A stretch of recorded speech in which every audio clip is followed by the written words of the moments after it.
Trust में on this, अगर 11 ढंग से नहीं भी हुई हो ना, अगर 12th में आके ये सब कर लिया ना तो भी सिलेक्शन हो जाए। Hello everyone, this is Pranjali Ponnikar, second year MBBS student. So आज मैं बताने वाली हूँ road map for NEET 2027।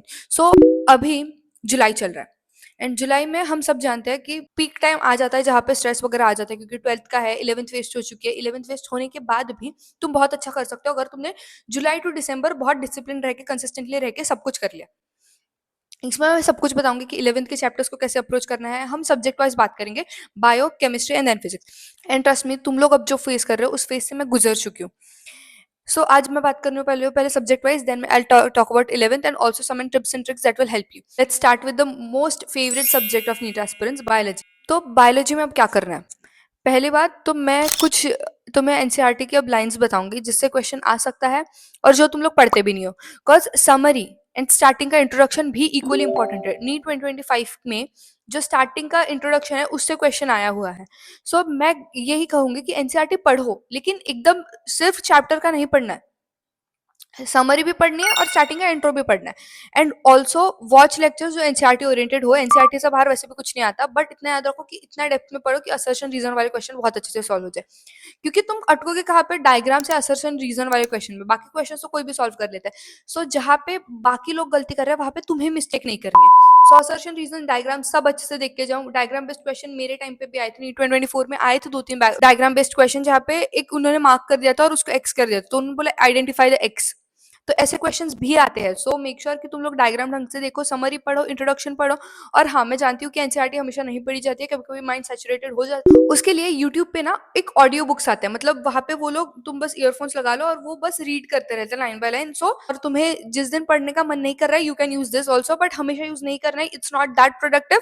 But जब मन नहीं है तब कुछ ना कुछ करना है तो यू कैन यूज दैट। सो एक सेकंड, पहले मैं मेरी एनसीईआरटी दिखाती हूँ।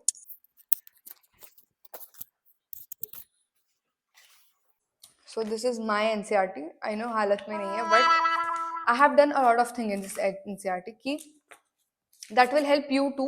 Chapters जैसे जिसमें बहुत कुछ रटना होता है, जैसे कि मुझे जो होता है ह्यूमन फिजियोलॉजी में कार्डियक साइकिल कभी याद नहीं होता था।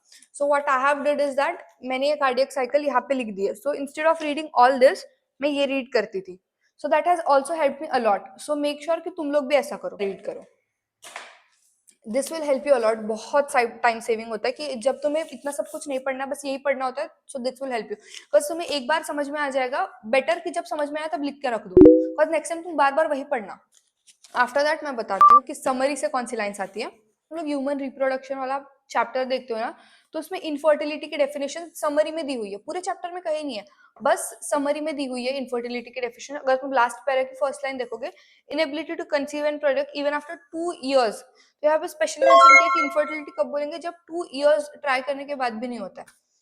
सो यहाँ पे बहुत स्पेसिफिकली मैं वही कहूंगी, इंट्रो पढ़ो, समरी पढ़ो। बायो के लिए एनसीईआरटी से स्टिक रहो, एनसीईआरटी में ज्यादा बार पढ़ो, और लेक्चर्स जो देख रहे हो वो एनसीईआरटी ओरिएंटेड ही देखो।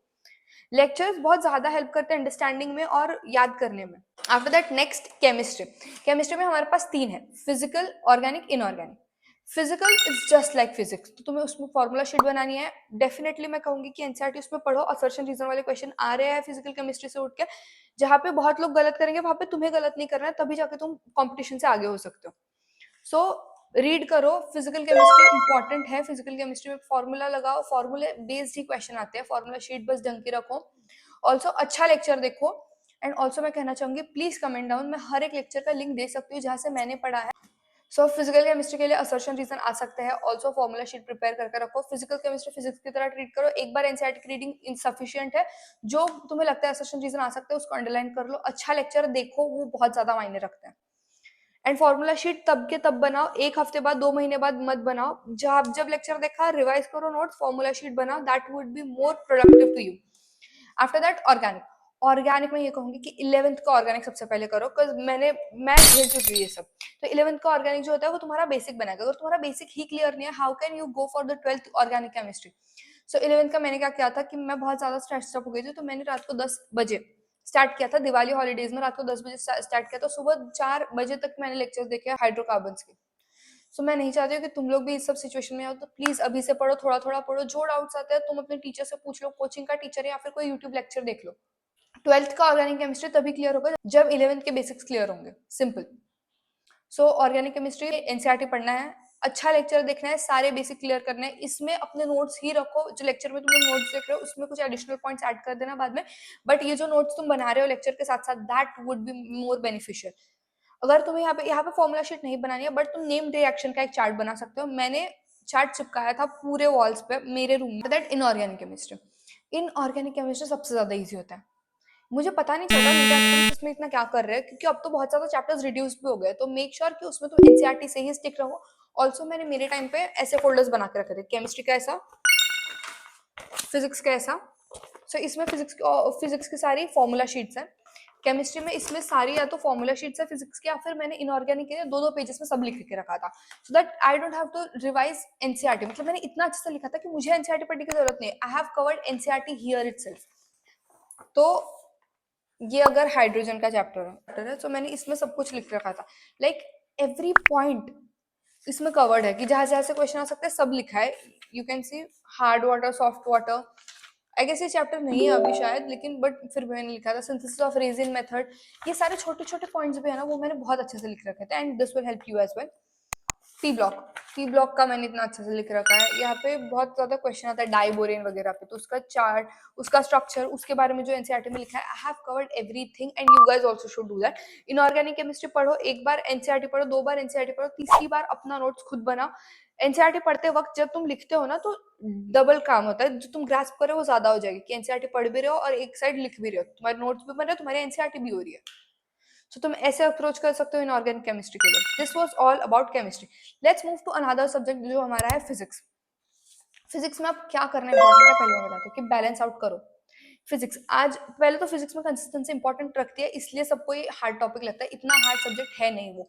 अगर आज हार्ड टॉपिक कोई सॉल्व कर रहा है तो हार्ड चैप्टर लिया, तो कल इजी चैप्टर लो, ये बैलेंस बना रहेगा। अगर तुम हार्ड चैप्टर करते रहोगे तो तुम्हारे मन में डर बैठ जाएगा कि ये मुझसे सॉल्व नहीं हो रहा। याद रखो, एक बार सॉल्व नहीं होगा, दो बार सॉल्व नहीं होगा, तीन बार नहीं होगा, चौथी बार तो होगा। हमारे पास बहुत कुछ है, चैट जीपीटी, गूगल, बहुत सारे YouTube videos, you can find a solution to that. डरो मत, सोल्यूशन मिल जाएगा उस क्वेश्चन का, बस सॉल्व करते रहो, सॉल्व करना इंपॉर्टेंट है। प्लीज स्टिक टू इट, ऐसा नहीं कि अगर नहीं हो रहा है तो मैं छोड़ देता हूँ, नो। आज टफ चैप्टर है, कल इजी चैप्टर ले लेना, बैलेंस आउट हो जाता है, दिमाग ज्यादा सैचुरेट नहीं होगा फिजिक्स को लेकर। जितना तुम सॉल्व करोगे उतना तुम्हारा ब्रेन सोचेगा कि ये इजी है, जो तुम्हें डिफिकल्ट लग रहा है उस पर टाइम दो, वो इजी बन जाएगा। That's very simple. बायो में हम बहुत टाइम देते हैं इसलिए हमें बायो बहुत सिंपल लगता है, फिजिक्स वगैरह में हम टाइम नहीं देते इसलिए हमें डिफिकल्ट लगता है, उल्टा डर बैठ जाता है। डर बैठने नहीं देना है, कॉन्फिडेंस बूस्ट करना है, तो एक दिन हार्ड एक दिन इजी, बैलेंस आउट करके चलो। फिजिक्स के लिए एनसीईआरटी पढ़नी है, पर कब पढ़नी है, एकदम 12th के लास्ट लास्ट के चैप्टर में वही से क्वेश्चन आते हैं बस ऐसे, एनसीईआरटी बेस्ड, या फिर बाकी सब न्यूमेरिकल्स होते हैं, बस एक दो तीन क्वेश्चन आते हैं सेमीकंडक्टर्स, मॉडर्न फिजिक्स या फिर न्यूक्लियर एटम वाले चैप्टर से, उसकी एनसीईआरटी पढ़ो, वही ज्यादा इंपॉर्टेंट है, बाकी कोई एनसीईआरटी पढ़ने की कोई जरूरत नहीं। सो फिजिक्स के लिए एनसीईआरटी कौन सी पढ़नी है मैंने बता दिया, फिजिक्स के लिए अप्रोच कैसे करना है बता दिया, लेक्चर के साथ साथ नोट्स बनाना है, नोट्स के बाद फॉर्मूला शीट बनानी है, फॉर्मूला शीट बहुत ज्यादा इंपॉर्टेंट रखती है। इस फोल्डर में सिर्फ फॉर्मूला शीट है, और ये मैंने क्यों बनाई है, क्योंकि मेरी रिविजन बहुत ज्यादा हो जाए, मतलब I use to do one chapter in 20 minutes maximum, maximum 20 minutes में मेरा एक चैप्टर हो जाता था, एंड वो भी बहुत डेप्थ में, बिकॉज मेरे फॉर्मूला शीट में सब लिखा रहता था। फॉर्मूला शीट साथ ही साथ बनाओ, बहुत सारा ऐसा होता है कि लेक्चर में एक दो पॉइंट्स होते हैं जो शायद बुक में नहीं है, शायद कहीं नहीं है, शायद वो ट्रिक बाद में तुम भूल जाओ, तो तभी के तभी बनाओ। जो ये छोटे छोटे पॉइंट्स होते हैं जो हमारा रैंक बूस्ट कर सकते हैं, वो तुम्हें तब याद आएगा जब तुम साथ ही साथ बना रहे हो, क्योंकि वो एक महीने बाद तो वैसे भी तुम भूल जाओगे। सो मेक श्योर कि फॉर्मूला शीट तभी के तभी बनानी है, ज्यादा से ज्यादा एमसीक्यू सॉल्व करो, पर चैप्टर 100 एमसीक्यू तो सॉल्व करो ही। क्वेश्चन प्रैक्टिस की आदत डालो, रोज रिवाइज करो, रोज सब्जेक्ट पढ़ो, एंड नेक्स्ट डे क्या पढ़ना है सोने से पहले रेडी होना चाहिए। इससे तुम्हारा बहुत ज्यादा टाइम बचेगा। क्या बैकलॉग है, क्या है, इन सबको ध्यान में रखो, एक लिस्ट लो, सब्जेक्ट वाइज सब लिखो, कौन सा हो चुका है, कौन सा नहीं हुआ है, कौन से बैकलॉग है, कौन सा ठीक ठीक हुआ है, ये सब तुम्हें पता होना चाहिए। ये क्लैरिटी लाओ अपने दिमाग में और अपने डेस्क के सामने चिपका दो कि कौन सा चैप्टर हुआ है, कौन सा होने का है, क्या कर सकता हो, क्या नहीं कर सकता, everything you guys need to decide. Clarity लाओ, after that start approaching to the chapters, कौन सा हो गया कौन सा नहीं हुआ है, ये बहुत इंपॉर्टेंट है। कितना ज्यादा बैकलॉग है इससे दूर मत भागो। वंस यू हैव क्लैरिटी, हम उसका सॉल्यूशन भी ढूंढ लेंगे, but you need to have clarity. That's it for today's video.